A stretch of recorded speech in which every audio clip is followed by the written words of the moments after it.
I want you to consider something different this second half of the year. Instead of focusing on improving your productivity, I want you to focus on boosting your executive functioning. I have ADHD. I struggle with executive functioning skills every day of my life, even with medication. My EF struggles push me into a box daily. I don't give up.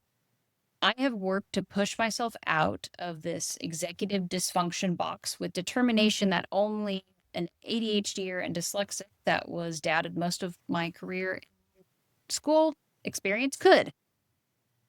My flavor executive functioning, or I should say executive dysfunctioning, looks like this: time blindness, not knowing how long things take or how much time I really have to do things within 15, 20, 30 minutes. Working memory issues. My recall of immediate content is challenging for me, especially when it comes to people's names and some small specific things. And when my sleep is evasive, you can forget about it. Impulsivity. When I was working in corporate, I would jump and go to my boss's office to interrupt her work for something that was absolutely not important. And that was definitely a learning curve in corporate. Emotional regulation. Parenting a kid is just overall dysregulating most of the time, and that does impact my whole day, even going into working in my business. These are daily executive functioning challenges for me, but instead of just accepting it and saying this is who I was, I decided when I was diagnosed, after a while of grieving, that I wanted to work. I wanted to work on understanding my executive dysfunction, the triggers, the boosts, the patterns that emerged after tracking and researching. And this really led me to a new process for working in my business, at home, and even parenting and relationships. What I did was I ended up giving myself the gift of curiosity. I approached learning about executive functioning like I did when I'm exploring a new topic.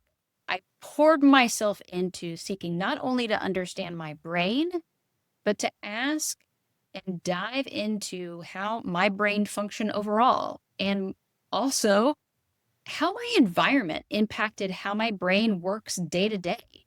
What makes a successful day? What brings my functioning down? What can be done for long term sustainability when my functioning is up? You know what I learned after talking with professionals, after reading books and doing lots of research? That our executive functioning, this is executive functioning 101, happens in our prefrontal cortex of our brain. It's essentially our CEO or our command center. What turned my executive dysfunction around is I gave myself the space to experiment and feel what supports actually looked like. And it was interesting. I changed how I made my goals. I changed how I functioned day to day. I was able to turn it around. And instead of, say, setting myself up for major goals and major habit changes, I set up something I affectionately called pre-goals. And this allowed me, with my curiosity and experimentation process, to create space to breathe and try. So to get the habit in place where I wasn't necessarily, say, I wanted to go and get healthier. Instead of having a definitive, smarter goal, as people like to call them, around it, my goal really was to get comfortable going to the gym, period. So getting in the habit where I was getting dressed, going to the gym with no pressure to perform, getting used to the actions of getting and moving in traffic at different times of day to get to the gym, using the different gym equipment, essentially getting comfortable with the action. So instead of focusing on the solution, which a lot of us jump to, we know exactly what we need to do is go to the gym, exercise, work out. I focused on the system. Curiosity led me to learn what the words of how my brain worked. Your prefrontal cortex, executive dysfunction when it comes to emotional regulation, time blindness, etc. But what the curiosity led me to was to understand and gave me the sight of how to set up my systems because I have executive dysfunction. You see, when I talk to manufacturers, I talk to business owners, they see where they want to go in their business. They can't necessarily see all the steps in between. And that is key if you're going to ever get to the end. Those steps can obviously change. So when I was able to finally set up my goal for the gym, I was doing it with information. I knew how long it took me to get dressed. I knew what days of the week I did laundry to make sure I had clothes to go to the gym. I knew how long it would take to get to the gym. I knew times of day where it was busier or not as busy, where I could use different types of machines. And I was learning how the operation works so I could create a system that is scalable and sustainable for me before I even created the complete goal. Yes, you could argue my goal was to create a system to get to the gym successfully. I would say, I agree with you. That is fair. That's not necessarily how people usually think about success, though, sustainable success. What this activity of curiosity and systems helped me do was it actually helped me move out of the all or nothing thinking that plagues so many of us right now. Thinking like this kept me playing small and procrastinating because of my perfectionism. And yes, perfectionism is a form of procrastination.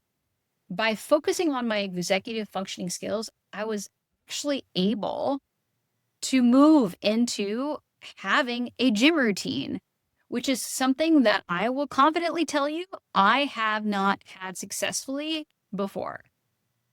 So what this has done is with my time blindness, I now understand how long it takes to get to the gym, to do all the things that are involved with getting to the gym and actually exercising. My working memory has improved because I am putting less strain on my brain because my decision fatigue is not as heavy. Those are the two things that always plagued my working memory because I was always trying to hold stuff in my head. So now I have systems of support to log information, to track, to remind. So I created anchors from the start of the day to the end of the day that helped reduce my decisions, that did strain my working memory. And now it's not as intense. My emotional regulation was a little bit easier because I knew what to expect over time. I wasn't constantly trying to navigate what the next steps were, which I realized were one of my triggers for emotional dysregulation, not knowing what to expect. At the gym, with my clothes, how they felt. I'm somebody who has sensory needs.